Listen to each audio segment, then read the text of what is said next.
পৃথিবীতে এমন একটি জলপ্রপাত আছে যার অর্ধেক পানি কোথায় যায় কেউই জানে না। এই রহস্যময় জায়গাটির নাম ডেভিলস কেটেল। এটি অবস্থিত আমেরিকার জাজ C.R. ম্যাগনি স্টেট পার্কে। এখানে নদীর পানি দুই ভাগে ভাগ হয়ে যায়।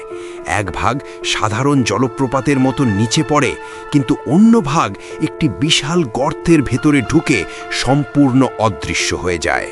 বছরের পর বছর বিজ্ঞানীরা চেষ্টা করেছেন এই পানির পথ খুঁজে বের করতে।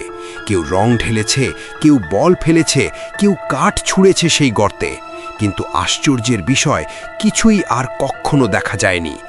আজও কেউ নিশ্চিতভাবে বলতে পারে না এই পানি শেষ পর্যন্ত কোথায় যায়। তাহলে প্রশ্ন হচ্ছে, ডেভিলস কেটেল আসলে কোথায় লুকিয়ে রাখে তার এই অদৃশ্য জলধারা?